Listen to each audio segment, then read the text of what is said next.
What's up, everybody? You're going to be watching myself and my brother do a 9-hole scramble at Little Walmer Golf Club.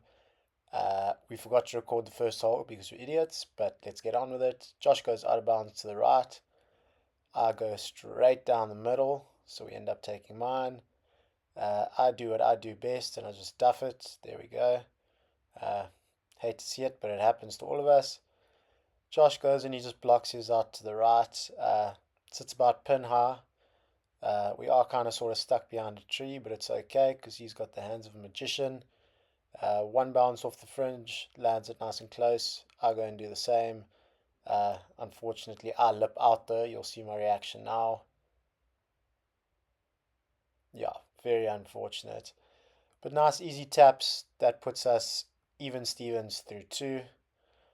Um, we had a little tailwind, yeah, so I go push it up the left just a little bit, but it's right up there by the green. Josh goes, hits a bit of a slice, so we end up taking my drive. You can see they're not all that far out, but I just think, oh, time to go to the beach. So I just basically chunked mine into the sand. Josh hits a nice flop onto the green, just a little bit too much though, ends up rolling off the back. Once again, soft hands from the young man. Uh, Puts it very stiff. I just dig straight into the grain and end up pushing it a little bit far past. So we end up taking his, taps it in there with his wedge. Um, yeah, nice and easy, even through three. Onto a little par three here. Josh just puts it out a little bit left there over his cap that you saw. Um, I go put it on the left hand side of the green, just a little bit towards back end of the green, but on the green nonetheless. Um, yeah, just didn't give enough gas, but it's okay. Wasn't all that bad of a putt. Still getting warm. Josh goes and he does the same, puts it next to the marker where I'd basically put my ball. Goes and unfortunately just didn't read the putt there. You can see him trying to straighten out his legs, trying to put it in the hole. But that's why he's got me catching.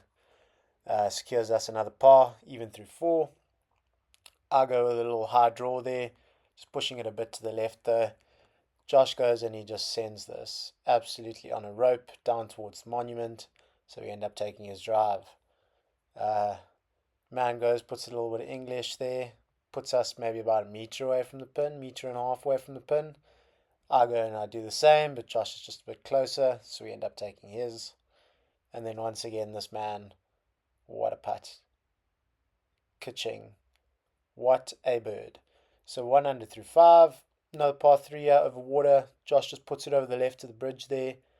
Um, yeah, and it's quite a rough uphill.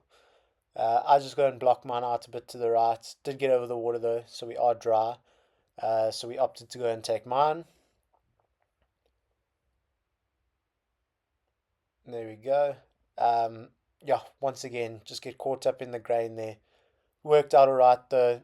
Hit the fringe once, rolled down the hill. Wasn't all that bad a shot. Josh goes, one check on the fringe, off he goes, drops it about a meter in front of my ball or so. But yeah, nice easy taps there.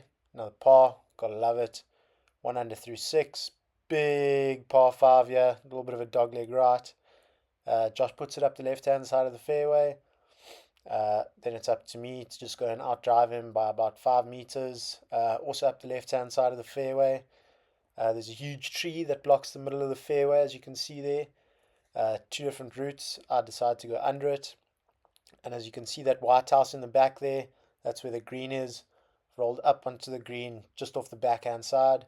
Josh goes over the tree, gets caught in the wind a bit, sits in front of the green, so we end up taking mine. Yeah, just didn't put it outside enough. Came down too low, didn't hit it hard enough. You can see the frustration there. Uh, so he had no excuse, but still does the exact same thing as I do. But once again, like I said at the beginning, we idiots. So he goes and he taps that in for a nice little bird. Very well could have been an eagle if we decided to putt, but you know how it goes. 200 through seven, another par five, straight downwind. Um, yeah, pipe mine down the middle. Josh pipes his down the middle. Uh, didn't hesitate to tell me that he outdrove me by 20 centimeters, but we'll give it to him. I do what I do best. Just a little topper here. Oh, hello. But it's fine. It did run, so we advanced the ball. That's the whole point of golf. Josh goes, just pulls it out left, back into that water on the par 3, so we had to take my duff. Yeah, I put it a bit back in the stance here. Probably shouldn't have just cut through the wind a bit too much. Hit the top end of the green, just rolled off the back. Um, Josh doing what he does best, putting it on the green there. So we right on the front of the green there. Have a chance at birdie here and see what happens. Josh just pushes it just a little bit, just around the cup there. And then, yeah, I drop my lipstick. And yes, my husband does play. So we go and tap that in for par. Moving on to the last little par 4, up to the top there, and then back down the hill on the other side. Josh pipes his off the right hand side of the fairway. I go and put it down the middle, but a solid 40, 50 meters behind. So we decided to take Josh's, try reach it in 2. Comes very close, but unfortunately just leaves it a little bit short on the left. But very, very good shot. I go basically just do the exact same thing, maybe leaving it 10 meters short of him. So we end up taking Josh's, and once again, great from around the green. Leaves it quite stiff. I decide to putt it, and once again, drop my lipstick, unfortunately. But I mean, we up there. We've got a par putt. Can't complain with that. And yeah, Mr. Never Miss puts it in. Finishes our round 2 under par, which was absolutely stunning. And yeah, I end up putting it just because I barely touched my putter the whole day today. But yeah, guys, listen, Silly Goose Golf. Don't forget to join the gaggle. Much love.